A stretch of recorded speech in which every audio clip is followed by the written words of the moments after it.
My guest today, of course, is no stranger to those of you who regularly watch us, Colonel Douglas Macgregor. Colonel Macgregor, we're so happy that you're here.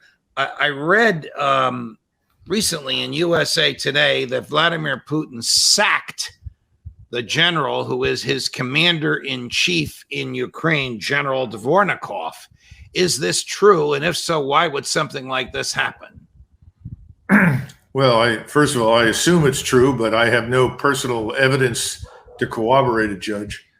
One thing to keep in mind is that Russia is very different from the United States. In Russia, the political leader makes policy and the generals execute it rather than the other way around. And as a result, I think the commander in Ukraine had gone as far as he could, and it was decided that they needed a new set of eyes to take over and complete the mission. That's what I would assume.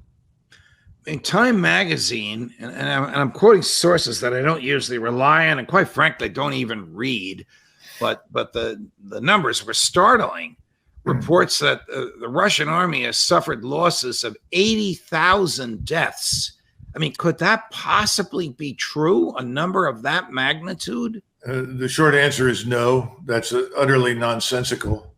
I think that more accurate numbers are probably 13 to 15,000 dead on the Russian side, and perhaps 60 to 80,000 dead on the Ukrainian side. So you have to look at these sources and understand what you're hearing. We don't have absolutely airtight certainty about the figures I just cited, but I think they're closer to reality. Am I hearing what the Central Intelligence Agency wants me to hear? Yeah, I suspect that's the case, Judge, yes. What is the state of affairs, military affairs, as we speak in Ukraine?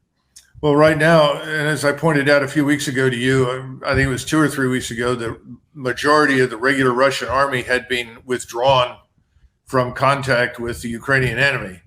And they were being rested, refitted, reorganized, and prepared to renew the offensive in August. I think we're beginning to see that happen now, particularly down in the south, where I think we're going to watch as Odessa falls and Ukraine becomes a landlocked country as a result. The Ukrainians have been unable to put together any sort of counteroffensive. So I don't see much evidence that the Ukrainians can stop this.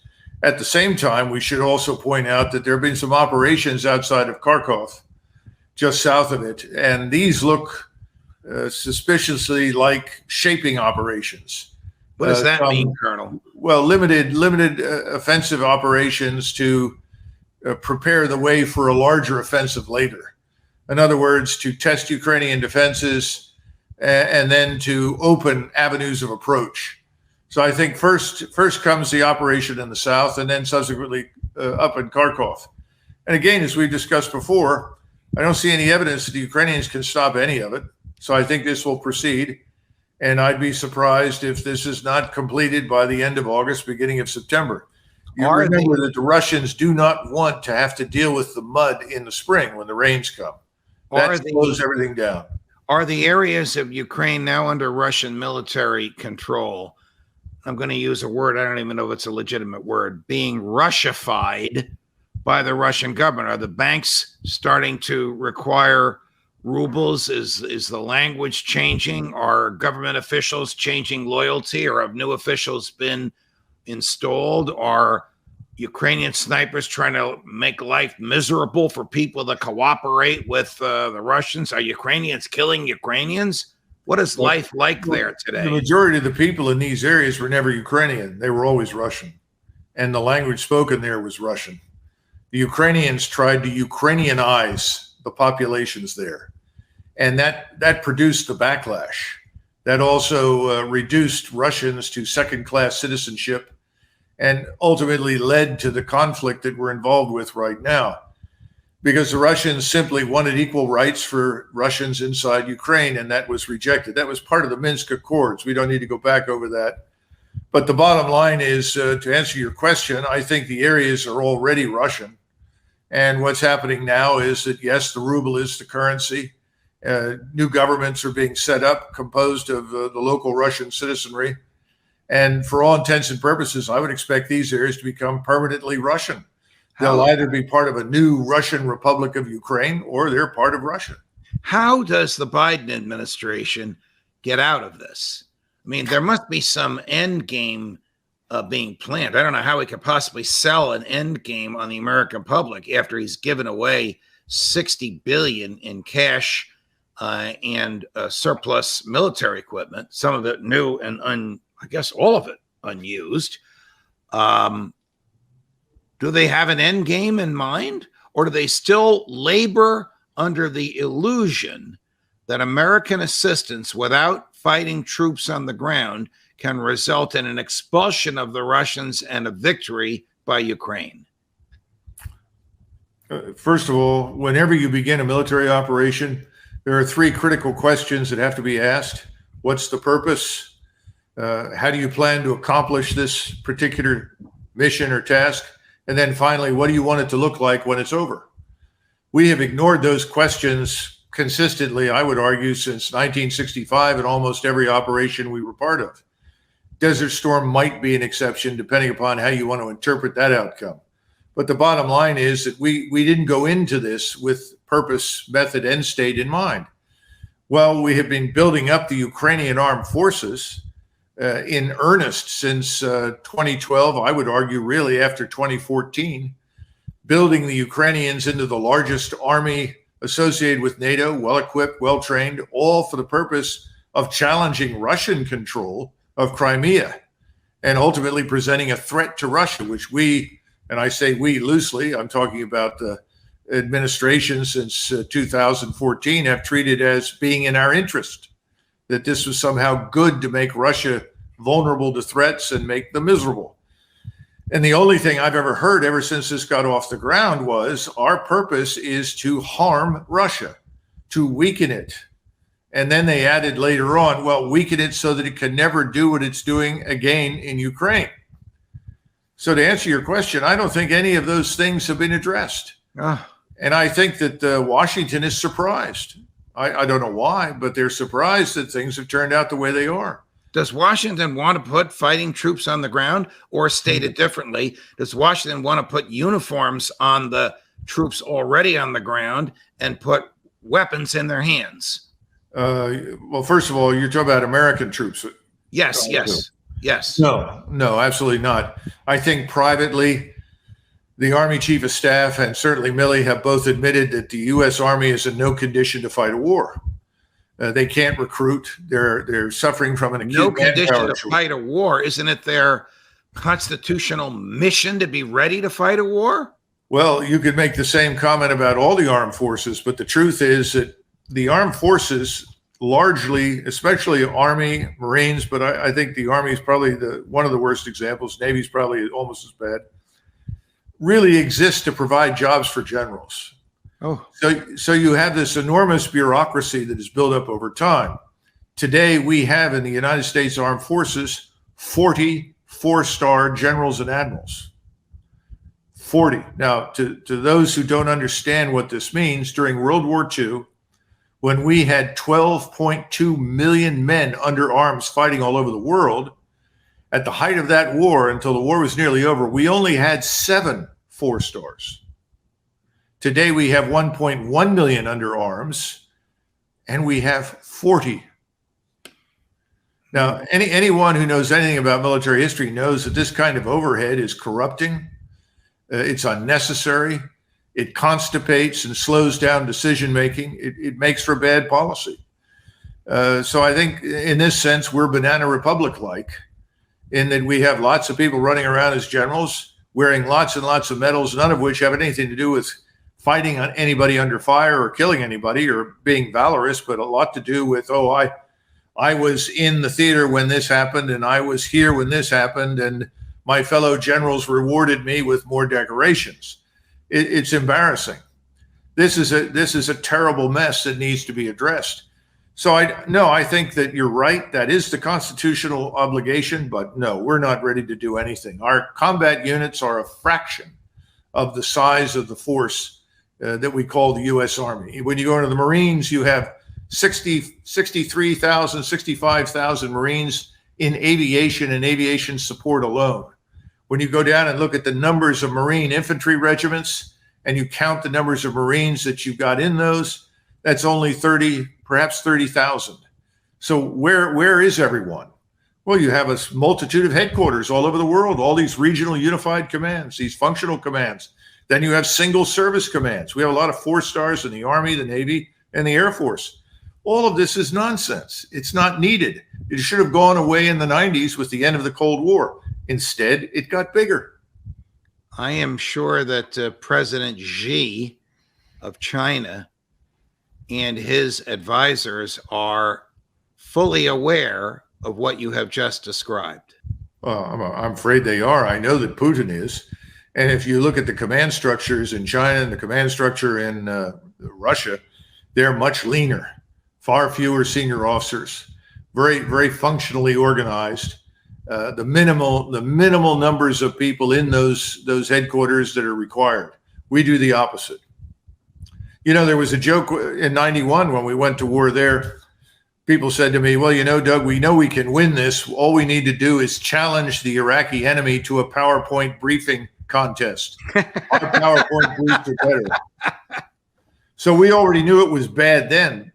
But in retrospect, that looks almost ideal compared with what you've got now. Some of the senators, some of the Democratic senators late last week, wrote a letter to President Biden asking him to declare Russia a state sponsor of terrorism.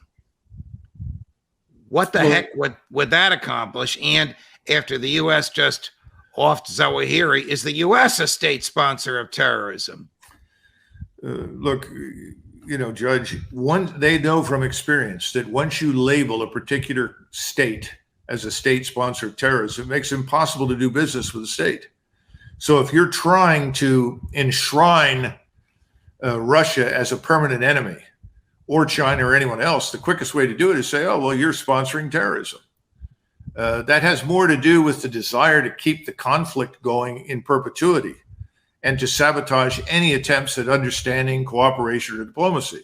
I mean, even when you go to war, one of the most important things you try to do is keep means of communication open to your opponent, because inevitably you want the war to end. Right. Only we don't do that because these conflicts that we've created are cash cows, enormous cash cows for the military-industrial congressional complex, which was the original term that Eisenhower used in his speech. And they took congressional out because they said, well, General, you're making enough enemies. Let's not put Congress in there. But the truth is, it is the military-industrial congressional complex. And because the military-industrial complex could not exist without the largesse from Congress. Absolutely. So this is, and again, you go back to the 44 stars, this is another bonanza for industry. It gives them more people to approach with more solutions to create more redundancy unnecessarily and spend more money. Let me take you to another part of the world, Colonel, about which you also have substantial expertise. How reckless was Mrs. Pelosi's trip to Taiwan, following on the heels by about a month or two of the president's unscripted "we will forcefully defend Taiwan" comment? Well, there's a vast difference between sending Mrs. Pelosi to Kiev, or Kiev if you want, and making stupid statements, and sending her to Taiwan. And this is the difference. The Russians laugh. They know us. Putin has always had a healthy respect for us when we knew what we were doing. He knows we don't know what we're doing. He knows that we're fragmented, we're divided, we're corrupt. So the Russians just laughed off Mrs. Pelosi and everybody else that visited Kiev as irrelevant and stupid. The Chinese are not doing that. And that's because the Chinese really don't understand us, have no understanding whatsoever of this admittedly clown show that goes on a daily basis in Washington, D.C. And she is viewed as a member of the United States government, a key member, whereas the Russians would simply see her as another politician and on the Hill trying to make a reputation and dismiss it. The Chinese take it very seriously. Secondly, we've had agreements in place with the Chinese, starting with the Shanghai Communique, and finally, Jimmy Carter's decision to formally end any alliance and any support for Taiwan in the event that it was attacked. That was in 1979. So if you look at the 70s and all these agreements that we've reached, and suddenly the Chinese are surprised that we are abandoning these agreements. They don't understand that. The Chinese take these things very seriously. They take the presence of a U.S. official in Taiwan who seems to be reinforcing an utterly irresponsible remark by the President of the United States to send a signal that we are prepared to go to war with China. The Chinese are not interested in going to war with us. In fact, the Chinese aren't interested in going to war with anybody. It's bad for business. The Chinese are about business and making lots of money, not war. Don't the Chinese know that we are incapable of defending Taiwan in a meaningful and serious way? If they should use military force to neuter it or to bring it in their ambit? The Chinese know that we have the most powerful and effective submarine fleet in the world. That submarine fleet is quite capable of shutting down the Chinese coastline. They could sit offshore 150 nautical miles out and effectively sink anything coming out of or going into China. That's one of the reasons the Chinese have invested so heavily in this One Belt, One Road project, trying to develop the capacity to sustain themselves, their economy, and their population across the Eurasian continent. Fortunately for them, Russia, which historically had been hostile to China, is now a friend, now an ally, and is providing them all the energy that they can use. So they have a healthy respect for what we can do with the submarine force. As for the rest of it, the Chinese had originally planned for reunification, according to Xi, in 2049, Judge. That was the target date that Xi had announced. Now, come on. That's because the Chinese... Does he plan to stay in the presidency that long? No, but remember, he's effectively the emperor. He will be succeeded by another dynasty, a new emperor. But the point is that there was an expectation that in the intervening period, those two countries would grow close regardless. And in fact, to a large extent, that has happened. And people don't understand that you have I would say 48% who voted for the KMT party, Chiang Kai-shek's old party in the last election and lost. They would willingly, voluntarily join China. There's no question about it. And people don't understand that China is not seriously a communist country. If anything, it's a one-party fascist state that rests on a foundation of state capitalism. Then what should we make of the president's statement? He didn't know what he was talking about. He's trying to please some audience. He's trying to frighten another audience. Why would he say, and I know you're not a shrink, you're a military guy, we will defend Taiwan forcefully? Incomprehensible to me. I can't explain it, because any reasonable person would simply look at the map and say this is 7,000 miles away from the United States. Moving forces that far that will make any difference to the outcome is extremely difficult, very hazardous today.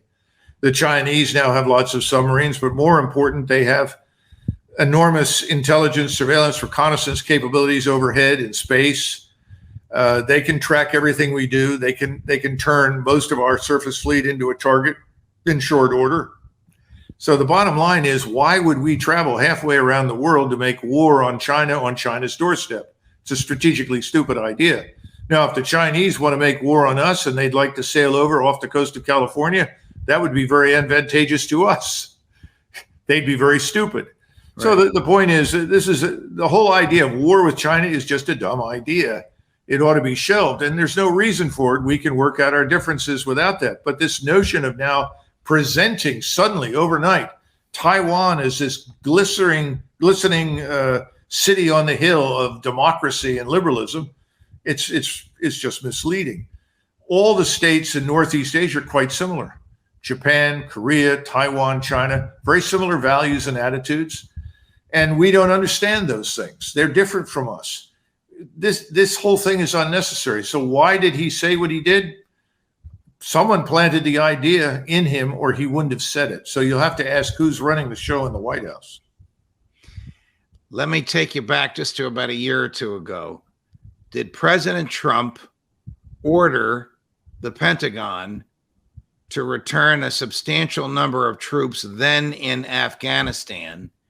And did the Pentagon, by hook or by crook, decline to comply with that order? What happened was as follows. The president, as you know, had first made an attempt in 2017 to extricate our forces from Afghanistan. Convened a meeting in the White House in the summer in July. All of the great men of defense were there. Mattis, his national security advisor at the time, McMaster, other senior military people, advisors, cabinet.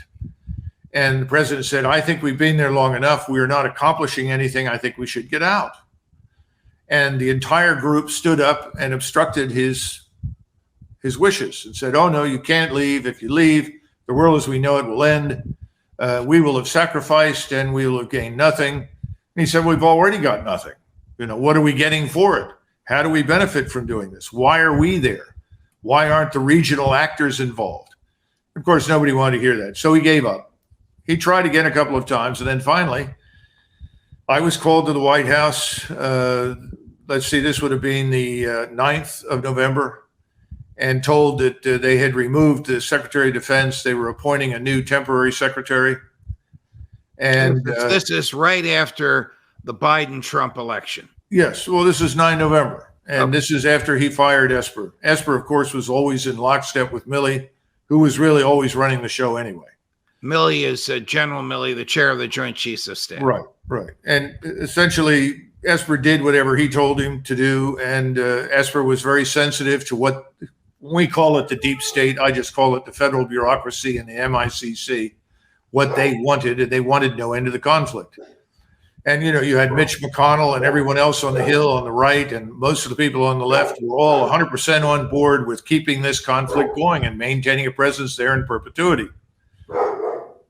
And I was called in, and I was asked to wait. And then a meeting was held with the new acting secretary, and then John McEntee, who was a special assistant, came back with a list of tasks for me to perform as the new senior advisor to Secretary of Defense. And I said, well, I'll do what I can, but I have no statutory authority. There's only one man who can withdraw forces from Afghanistan, which was number one on the list, and that's the Secretary of Defense.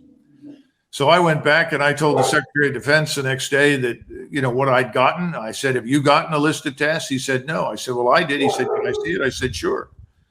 And I said, looking at this list, I said, perhaps one or two on that list, specifically Afghanistan, we could make that happen. We could conceivably also remove forces from Syria and Iraq. That's relatively easy. You can drive out quickly. But I said, beyond that, I don't think we can do that. And he agreed. And I said, by the way, Mr. Secretary, I don't think you can do this without a direct order from the president that's written. You're an acting secretary. And he said, no, I think you're right. I said, well, I'll get you an order. And so I left, and I called over to the White House, and we had discussed this the night before on the 9th. And I said, look, you've got to have an order. And said, well, what does the order have to say? I drafted it right then and there over the phone, gave them instructions. And I said, okay, let me know if you need anything else. A few hours later, this is about 5 p.m, I get a frantic call from one of the staffers on the NSC staff. Said, okay, we've got your order. We understand that, but what are the authorities? What are the legal authorities and everything else? I said, go and get a presidential decision memorandum out of the file cabinet, any number of them, and they will give you the legal authorities, his authorities under the Constitution, so forth. Check Article 2 of the Constitution. The president shall be commander in chief. Yeah, and in addition to that, it'll help you with distribution, show you who needs to receive the order. So I said, okay, got it. Thanks so much. I never heard anything again until Thursday afternoon. This was Tuesday, and the Thursday afternoon, I'm told that the president had signed the order. And I had hoped that we would get a draft. I had asked them to send a draft back before they went final, but it all took off on its own. Changed some of the dates, but essentially it said everything is going to be out by 15 January.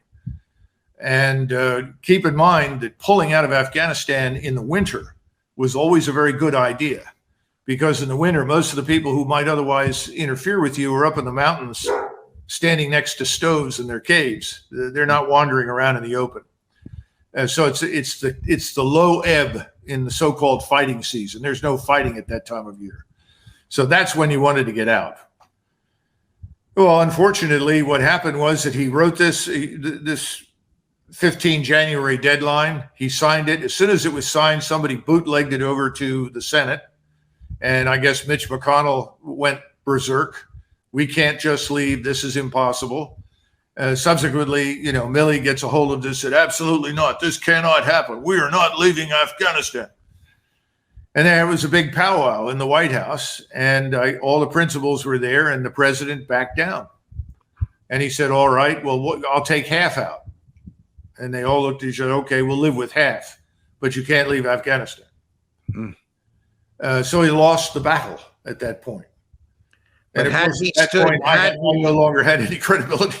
Yeah, had he stood firm, the order that you drafted and he signed was a perfectly lawful, utterly constitutional document.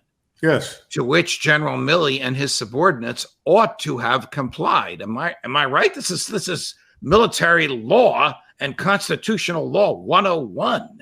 Yeah, but that's not the way business is done in Washington, and the generals have not been doing business that way for a long time, Judge. General, you never, I'm sorry, I called you General. Colonel, you never fail to educate us on contemporary military affairs and now recent history. We are deeply grateful for all the time you spend with us. Until the next time, thanks